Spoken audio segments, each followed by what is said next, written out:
When you bring up Dead or Alive to a casual fighting game fan, they wouldn't be able to explain to you the story of the games. They might say something about, oh, the War Tech is trying to take over the world or do something stupid by cloning Kasumi and making her body into multiple ninjas, whatever. But that does not really matter. What now? I want the games to focus more on their story on DOA 7. I want there to be a new villain. And for my suggestion, I want there to be a villain who's battle hungry. Like some kind of battle beast level or Kenpachi type villain. That is a Tengu from the Tengu world. Now, from the OG games in DOA 2, one of the final bosses in that game was the Tengu, which was A. That dude was annoying as hell. But with the existence of Neo Tengu, it's proof that there were more than one Tengus out there, which means that we could have another Tengu. You could call it any name. You could call it Sin Tengu. You could call it Demon Tengu. Who really cares? We need a new Tengu, battle hungry bastard. That is after Ryu Abusa because he has heard of his legend. He is about the bastard that was able to push down the forces of hell and take down some of the most powerful demons anybody has ever come across. So a guy with Ryu's hype and a Tengu who is battle hungry, he will want to fight against him. Now, this is where the story of the game could take place.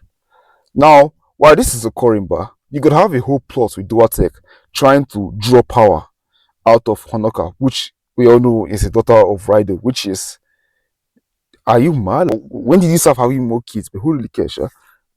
Which technically make her a sister to Ayane, which technically makes Honoka a sister to like most of the cast. But that doesn't really matter. Now, Honoka as a character, she has that level of like something is wrong with her, but we don't really see much of her because she's still a chill character. You could have her slowly succumb to the evilness that her father, of course, some kind of like essential like evil. Maybe Rado from hell trying to like control her body or some shit, and he's like slowly turning her mad and he's seeing. That way, you can have like another villain that's the lower tiers in the verse, the lower characters like Janli, Ain, Marie Rose, all these simple other characters in the background. Maybe they could just go up against a Honoka who is just like buffed up and she's stronger than usual. And she could just be like a boss over there with Duatech them and they're just like having their own conflicts and everything. So the side characters have something to do. While our main ninjas, the main important characters, out there with Momiji and them. Momiji, Ayane, Hayate, and what's that bastard's name again? Kasumi. Yeah. All of them gather and they try to take down this Tengu. Now, this Tengu doesn't get to fight Ryu. He will never get to meet him. That is just it's a weird part of the game, but I don't want him to meet Ryu. I want him to get taken down by either Hayate or Kasumi. One of them. Maybe you can have two different endings depending on who you pick. But one of them has to defeat him.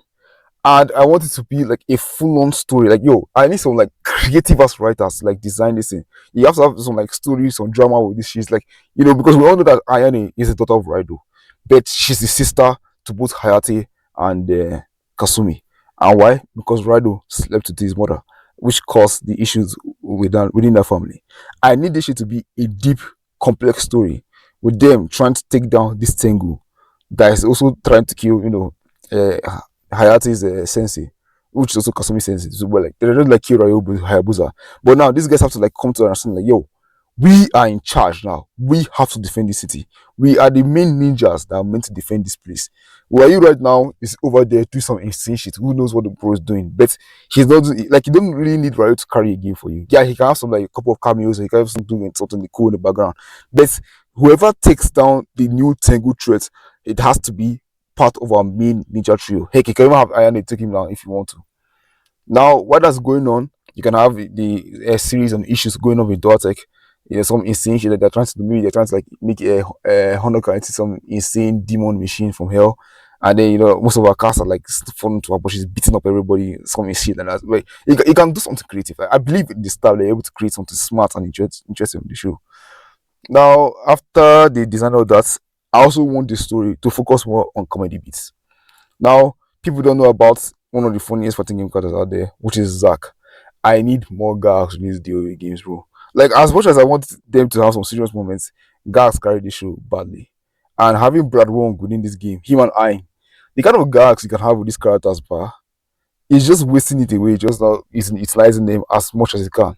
Having Zack do something stupid with most of our cast members, like Christy, or maybe somebody like Brad or something. You can have some like stupid jokes like I'll call within the games. And I'm telling you, fans will be fun. There will be so many people out there that enjoy levity within fighting games. Bro, Tekken has already utilized some of their most iconic characters for gangs to this. Bro, Law and Paul will still be known as some of the most like funniest characters in the franchise history within Tekken. Because some of their gags just go hard as hell because of how funny they are. Then each character must have an arcade ending, full on. You could have it animated or you could have it, 3D animated or 2D animated. I don't really care, but it should have each character should have their own arcade ending. That way, people feel that the game is much more complete because that also helps with Tekken's PR. Also, no story DLC. I don't want to take my chances with current Code Techno. You guys cannot just go out there and make a story mode and then just make a story DLC. Don't do that bullshit. Everything concerning the story within the games has to be accessible to every fan that buys the game. Yeah, you might sell some DLC characters, which is kind of retarded, but I won't hold it against you.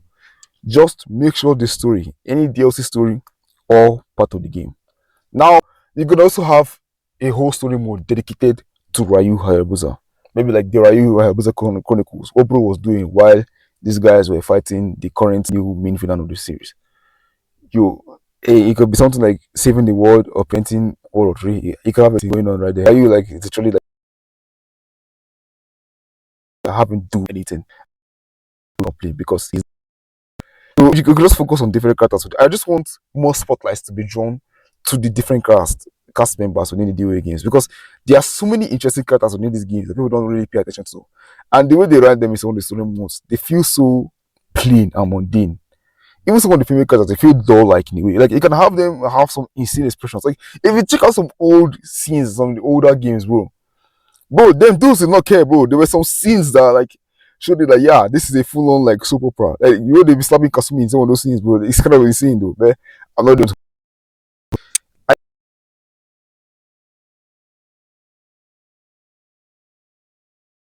bet just chillax and design a good enough game. And I'm telling you, the fan base will be there to be ready to watch it. This is just what I want from the future games and the story mode, wherever they get it from. I want this how the story to play out. Either way they do it, I'm happy. Till next.